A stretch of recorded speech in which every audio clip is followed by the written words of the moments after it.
प्रदेश चुनाव से ठीक पहले न्यूज 24 लखनऊ में मंथन कार्यक्रम कर रहा है, जिसके मंच पर उत्तर प्रदेश की सियासत से जुड़े सब छोटे बड़े चेहरे आ रहे हैं।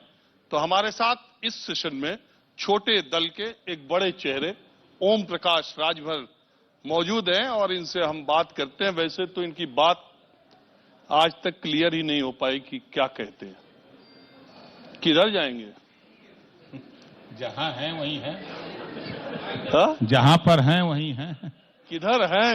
एक कुर्सी पे बैठे हैं। आपके बारे में लोग कहते हैं अपनी मर्जी में सफर में कहां हम हैं, रुख हवाओं का जिधर है उधर के हम हैं।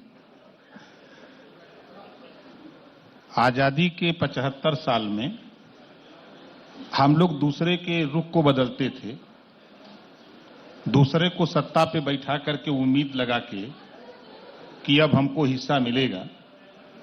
जब थक गए तो खुद हम लोगों ने रास्ता तय किया कि इस रास्ते पे हम लोग चलें। जो बात बाबा साहब डॉक्टर अंबेडकर जी ने कहा है कि political power is the master की, तो उस की को लेने के लिए हम लोगों ने अलग अलग प्रयास किया। हम नहीं सफल हुए। फिर हम लोगों ने देखा कि देश में, प्रदेश में सरकारें गठजोड़ की चल रही हैं, तो फिर हम लोग भी एक गठजोड़ बनाया जाए जो अपने अधिकार से वंचित लोग हैं, चाहे वो बंजारा हो, बहेलिया हो, आरक हो, खंघार हो, बिंद हो, केवट हो, मल्लाह हो, राजभर हो, चौहान हो, पाल हो, प्रजापति हो, नाई हो, गोंड हो, लोहार हो, कोहार हो, धोबी हो, धरिकार हो, पासी हो, वाल्मीकि हो, बरार हो, ऐसी तमाम जातियां हैं। सभी जातियों में गरीब हैं। इन गरीबों की सुध लेने वाला कोई नहीं है। तो हमने एक मोर्चा बनाया। प्रेमचंद प्रजापति जी को पकड़ा, बाबूराम पाल को पकड़ा कि अलग अलग पार्टी लेके कहां घूम रहे हो। फिर हमने अनिल चौहान को पकड़ा, बाबू सिंह कुशवाहा, केसड़ा। देखिए ओम प्रकाश जी, बहुत सारे लोग जब आप भारतीय जनता पार्टी के साथ आए, जब मंत्री बने, तो लोगों को लगा कि ये राजभर पार्टी या भाजपा क्या है, ये आदमी एकाएक पीला गमछा पहन के इतना इंपॉर्टेंट कैसे हो गया। लेकिन मैं आपको जानता हूं, 2001 से जो आप लगातार बसपा से अलग होने के बाद जो मेहनत इन्होंने की, पूर्वांचल के बहुत सारे जिलों में आज के 10-15 साल पहले जब साइकिल पे लोग पीला झंडा और पीला गमछा डाल के जानते थे, तब उस वक्त चर्चा होने लगी थी कि कोई राजभर है, कोई ओम प्रकाश राजभर है, जो बहुत तेजी से लोगों को मोटिवेट कर रहा है। ठीक है, वो राजभर जात के ज्यादा लोग आपसे जुड़े थे। 7-8 जिलों में आपने प्रभाव बनाया, उनको संगठित किया। मैं ये भी मानता हूं कि आपकी राजनीतिक ताकत का अंदाजा सबसे पहले अगर इस देश की राजनीति में किसी ने लगाया, उस आदमी का नाम अमित शाह है। आपकी रैली में गठबंधन करने के लिए वो मऊ तक आए, जो कि निवर्तमान राष्ट्रीय अध्यक्ष थे। उन्होंने पहचाना कि आपके पास वोट है और उस गठबंधन का फायदा पूर्वांचल के बहुत जिलों में भारतीय जनता पार्टी को मिला आपकी वजह से। ये बात अलग है कि आपको सीटें कम मिली, आपके बेटे खुद ही हार गए, 4 सीटें आप जीते। लेकिन आपकी ऐसी फितरत है, लोग कहते हैं कि एक बार जब सत्ता पा जाते हैं तो और ज्यादा पाने का, और ज्यादा करने का, और आप परिवार से ऊपर उठ नहीं पाते। आप मंत्री बने तो अपने बेटे को आपने राज्य मंत्री का दर्जा दिला दिया, राणा को भी दिलाया। देखिए, कमजोर की तरफ सब लोग उंगली उठा देते हैं। अमित शाह जी के बेटे जब बीसीसीआई के बनते हैं तो कोई उंगली नहीं उठाता है।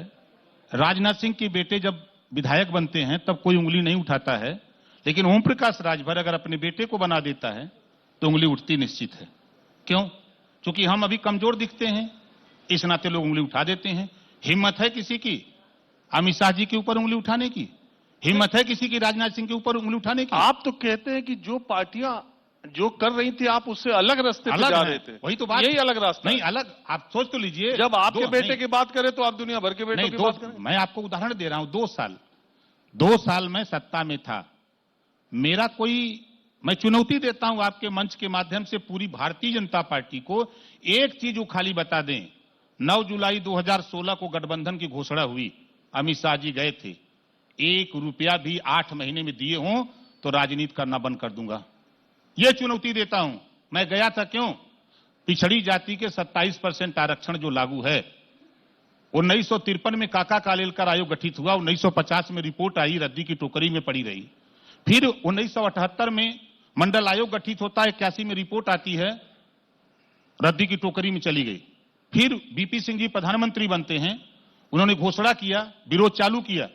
फिर 1993 में सुप्रीम कोर्ट के आदेश पर रिपोर्ट आरक्षण लागू होता है 27% आरक्षण में हिस्सा 10-12 जातियां पा रही हैं। आज उठा के देखिए 1700 थाने हैं। मेरी लड़ाई इसी बात की थी। कोई कह दे कि मैं ठीका पट्टा की लड़ाई लड़ा हूं, कोई कह दे सरकार में मंत्री, कोई मुख्यमंत्री कह दे, राजनीति छोड़ दूंगा। मेरी लड़ाई सामाजिक न्याय समिति की रिपोर्ट 2001 में माननीय राजनाथ सिंह जी ने जब मुख्यमंत्री थे तो उन्होंने बनाई थी। रिपोर्ट आते आते सरकार चली गई।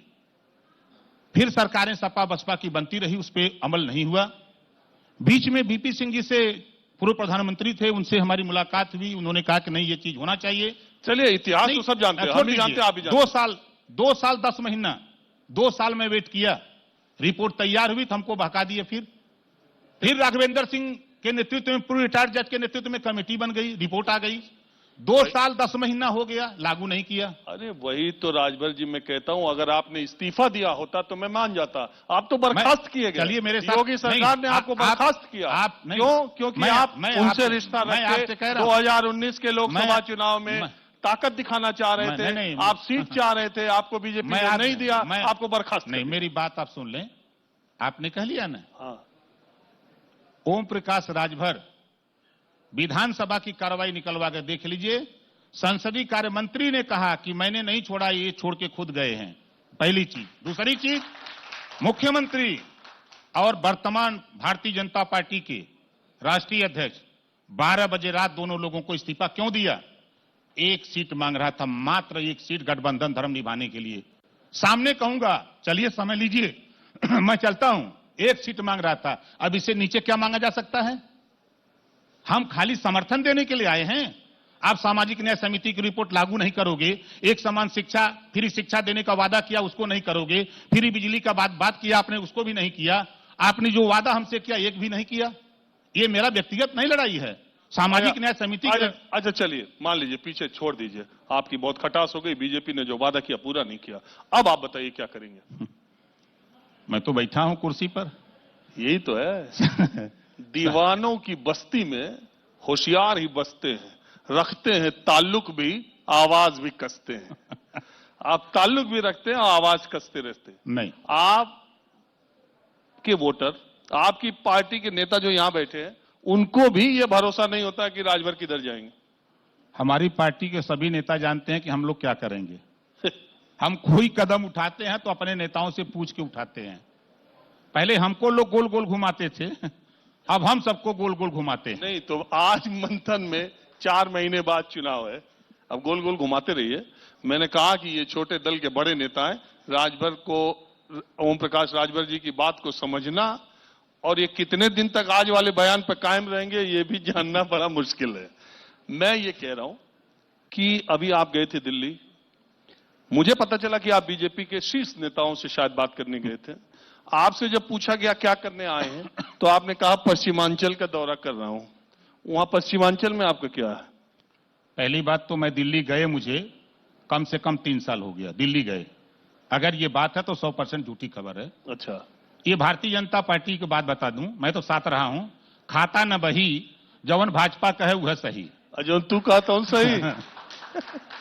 3 साल कोई, मैं कहता हूं रेलवे का टिकट, एयरपोर्ट का जहाज का टिकट कोई दिखा दे ओम प्रकाश को जाने का, पैदल तो जा नहीं सकता, गाड़ी से जा नहीं सकता। अच्छा, अभी स्वतंत्र देव सिंह आए थे, बीजेपी के प्रदेश अध्यक्ष, कुछ इशारा करके गए थे कि आपसे मुलाकात हुई? हाँ, मैं मुलाकात करने गया था, इसको स्वीकार करो। जिससे मिलता हूं बताता हूं, उनसे मिला हूं, लेकिन पैरवी के लिए गया था। मजे की बात तो यही है, भाजपा के लोग हमसे पैरवी कराते हैं। कैसा, बताइए दीजिए सबको। माननीय दया शंकर सिंह जी से हमारा संबंध है। अच्छा, वो बलिया वाले, हम भी बलिया रहते हैं। हाँ। तो उन्होंने कहा कि एमएलसी का चयन हो रहा है, हमारी पैरवी करिए। तो हमने कहा मान्यवर आपकी पत्नी मंत्री है तो कैसे आपका होगा, नहीं हो सकता है। उन्होंने कहा आप कह तो दीजिए। हमके कह देंगे, फोन कर दिया। तो जिस पार्टी से आपके इतने रिश्ते खराब हैं वहां आप एमएलसी बनवाने जा रहे हैं।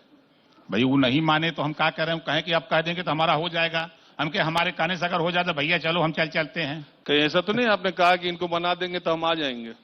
किसको? उन्हीं को जिनको गए। नहीं, हाँ, ये बात नहीं, ऐसा नहीं है। मैं ये जानना चाह रहा हूं कि आप भारतीय जनता पार्टी के साथ 2022 में गठबंधन करेंगे या नहीं? नहीं करेंगे। पक्का? पक्का। 27 अक्टूबर को पर्दा सिलवा रहा हूं, उस पर लिखवा रहा हूं।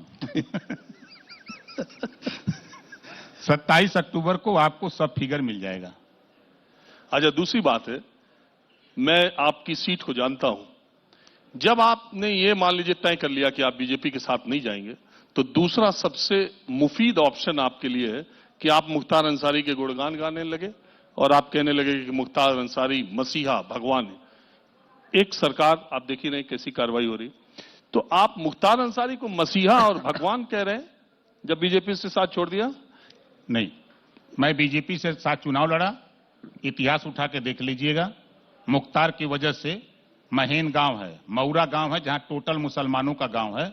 महेन में 6000 वोट है, पोल हुआ था 4800, जिसमें हमको 3800 वोट मिला था। ये बीजेपी की वजह से नहीं मिला था, मुख्तार की दोस्ती की वजह से हमारा उनका मिला था। मऊरा गांव है, 1100 पोल हुआ था, 1100 में 1099 वोट हमको मिला था।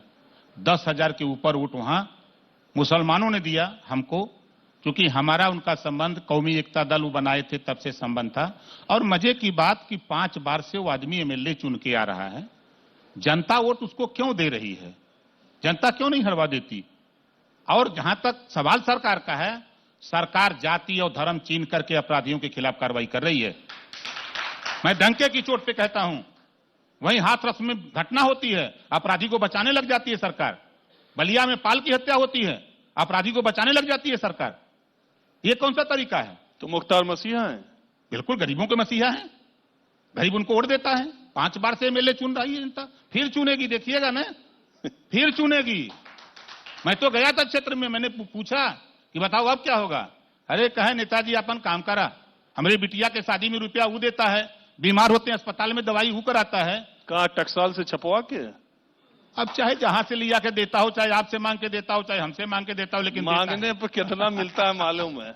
लेकिन एक बात राजभर जी ये बताइए कि आपकी जो सीट है, बहुत सारे लोग नहीं जानते होंगे, आपकी जो सीट है जहुराबाद, जहां से आप पहली बार विधायक बने, राजनीति तो बहुत दिन से कर रहे हैं, उसके बगल वाली सीट मोहम्मदाबाद जहां मुख्तार अंसारी का घर है, उसके बगल वाली सीट जहां से मऊ से वो विधायक है, इसके बीच में आपकी सीट पड़ती है। तो आप मुस्लिम वोटों की खातिर मुख्तार अंसारी के इस तरह से गुणगान गाएंगे तो ये समाज में, ये देश में एक पार्टी का राष्ट्रीय अध्यक्ष वो क्या मैसेज दे रहा है? भारतीय जनता पार्टी मुस्लिम वोट के लिए गीत गावे, मुलायम सिंह अखिलेश जी गीत गावे, मायावती जी गीत गावे, सोनिया जी गीत गावे तो अच्छा गीत है, और ओम प्रकाश राजभर अगर गीत गावे हैं तो बुरा लगता है। ऐसा क्यों? अभी मैंने बयान देखा भारतीय जनता पार्टी के कि जहां मुस्लिम बाहुल सीटें हैं हम 100 मेंबर बनाएंगे उन बूथों पर।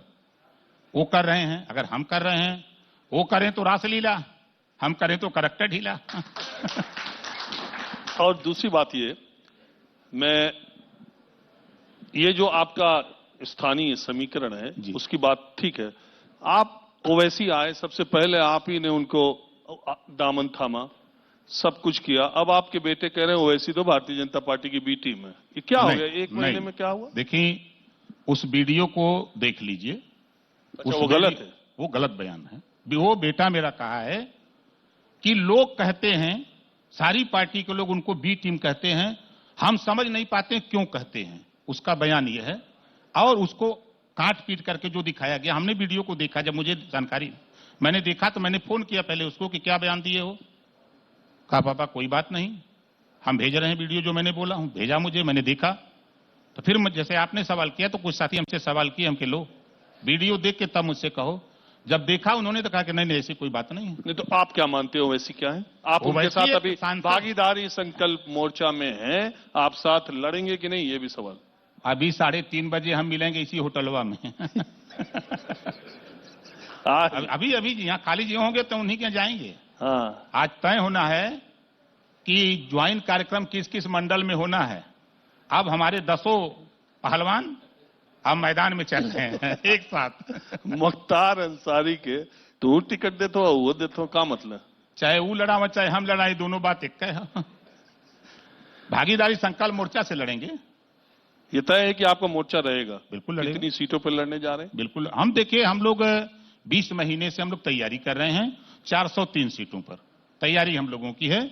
और हम लोगों ने अपना दरवाजा खोल के रखा है, बंद नहीं किया है। भारतीय जनता पार्टी के लिए ताला लगा दिया है। अच्छा। और सपा बसपा कांग्रेस के लिए खोल के रखा है कि अगर जरूरत हो तो आ जाओ। कहीं ऐसा ना हो गए मियां रहमू एहमू न वहमू। 27 तारीख को देखिएगा, सब देखिए अंदर सब सुलग रहे हैं। अंदर कांग्रेस चिल्ला रही है कि छोटे दलों को हम मिला के लड़ेंगे, सपा चिल्ला रही है छोटे दलों को मिला के लड़ेंगे, बीजेपी शुरुआत की हुई देख ही रहे हैं, और बसपा भी अंदर सुलग रही है कि कैसे मिल जाए। नहीं, हमको तो लोग बताते हैं कि ओम प्रकाश राजभर हर तरफ ट्राई कर चुके, बसपा में भी, सपा में भी, भाजपा में भी, दाल नहीं गली। जितनी सीट चाहते हैं उतनी मिली नहीं। और जब एक सीट बीजेपी ने नहीं दिया उनको, तब से उनको लग गया कि बीजेपी कहेगी कुछ देगी कुछ, थोड़ा सपा बसपा में देख लेते। तो वहां अखिलेश मायावती ने भी ज्यादा ये बीजेपी के लोग जिसको चाहें उसको जो चाहे वो बना दें, इतने माहिर लोग हैं। ये मुड़िया काट के हमारा ना हमको महिला भी बना देंगे, ऐसे माहिर लोग हैं ये भाजपा के लोग। हम तो देखे रहे ना। अब हम तो कहते हैं, हम 2 साल इनके साथ रहे हैं। सदन के अंदर मुख्यमंत्री ने 403 विधायकों के अंदर कहा, विधानसभा के अंदर एकलौता विधायक ओम प्रकाश राजभर है जो गरीबों के प्रति इलाज के लिए सबसे ज्यादा 3,62,77,000 रुपया देकर एक इतिहास कायम किया है। कोई माइकलाल विधायक इतना नहीं किया। इनसे सीख लो तुम लोग, जितने यहां बैठे हुए लोग हो। ये मुख्यमंत्री ने सदन के अंदर कहा। हम ऐसे नहीं घूमते हैं। 403 विधायकों में इकलौता ओम प्रकाश राजभर है। निधि का 1 रुपया भी किसी संस्था को नहीं दिया हूं, आप क्षेत्र में पता करा लीजिएगा। तो हम ऐसे नहीं हैं, हम निकले हैं। हमारी जो लड़ाई है सीधी सी बात है, हिस्सेदारी की बात है। 1700 थाने हैं, एक भी भर दरोगा नहीं, अर्कबंसी दरोगा नहीं, बहेलिया दरोगा नहीं, बंजारा दरोगा नहीं, खंगार दरोगा नहीं, पाल प्रजापति बिंद केवट मला बिंद का हाल को बिंदु न जाने, वही खाली पोखरिया में बाप पते नहीं कब ली आगे आई। आप उठा के देखिए मुसहर, 403 सीटें हैं, एक भी वनवासी कभी एमएलए चुन के आ पाया? क्या वजह है? वाल्मीकि है, एक बरार जाति है, एक अहिरवार है, ये तमाम जातियां जो अछूती पड़ी हैं, इनके विषय में कौन सोचेगा? तो हम उनके बीच में काम कर रहे हैं, उनको राजनीति में ले आ रहे हैं। जो भारतीय जनता पार्टी कह रही है ना कि हम पंडित दीनदयाल उपाध्याय के सपने को साकार करते हैं, गलत बोलते हैं ये लोग। अगर सपना साकार करते हो, आप बताओ, 5 साल हो गया, आप एमएलसी बना करके भी किसी वनवासी को लाए होते सदन में, तब मैं मानता कि पंडित दीनदयाल उपाध्याय का सपना साकार कर रहे हो। बात तो बड़ी लंबी लंबी है, बहुत अच्छे बोलते हैं, लेकिन धरातल पे आप चलिए। बोलते हैं हमारे सीएम साहब, बहुत अच्छी बात बोलते हैं, हमने ये कर दिया। धरातल पे जिसको छत चाहिए आवास का, नेताओं के फ्लैश का छत बना करके वो गरीब आज भी रहता है, उसके पास 30,000 रुपया नहीं कि वो दे के आवास ले ले। वो गांव में मैंने देखा है। इस नाते मुझे दर्द है, क्योंकि उस कम्युनिटी से आता हूं। गरीबी नहीं, देखिए, मैं ये बात कहता हूं, ओम प्रकाश राजभर जी को बहुत सारे लोग 2-4-5 साल में जानते होंगे। मैंने इनकी मेहनत को 15-20 वर्षों में देखा है, और निश्चित तौर पर इन्होंने जमीनी स्तर पर एक बहुत बड़ा संगठन खड़ा किया। जितनी औकात उस इलाके में हो सकती थी, उतना इन्होंने अपना 15-20 सालों में बनाया है। और सबसे बड़ी बात यह कि बात करने की इनकी जो शैली है वो बहुत प्रभावशाली है। खास करके जब ये भोजपुरी में बात करते हैं तो आग लगा देते हैं। जाते जाते 1 मिनट 1.5 मिनट में चाहूंगा कि हमारे वो दर्शक जो मेरा कार्यक्रम देखते हैं वो भी जरा भोजपुरी में आप हम ही जानना चाहती, जब मायावती से आपको झगड़ा भल 2001 में, जब आप जिला के नाम ले खातिर बदले खातिर झगड़ा भल, ऐसा लोग कहना कि कांशीराम के जितना चेला हो वो अपने अपने जात के नेता बन के मजबूर सरकार बनावल चाहना, इक्का फिलॉसफी है। मजबूर सरकार बनाना चाहते हैं, मजबूत नहीं, मजबूर सरकार। हम भी मजबूर बोले। हाँ, मजबूर सरकार रहेगी भोजपुरी में। हाँ, जब वो मजबूर रही तब वो मजबूरी में हमने का बात सुनी, और जब मजबूत रही तो ना सुनी। यही बदे कांशीराम जी ने जो कहा है, वो जो समझाए हमन के, कांशीराम जी समझौला जो बात हम लोगन के बहुत सही समझौला कि समाज को तैयार करो, हल्ला करो, चिल्लाओ, तब समाज को हिस्सा मिली, नहीं तो ना मिली। ओकर बात हमरे समझ में आई। सुहेल देव जी के कोई ना जानत रहल। सुहेल देव राजभर, सुहेल देव अब तो राजभर योगी आज जी हिंदू हृदय सम्राट अपने चेते बोलत हुवन कि करे चेते बोलत हुवन। हमको तो खुशी इस बात की है कि हमारे देश के प्रधानमंत्री जी अलीगढ़ आते हैं तो जैसे शुरू होता है श्री गणेशाय नमः तो शुरू होता है सुहेल देवाय नमः। योगी जी बोलते हैं सुहेल देवाय नमः।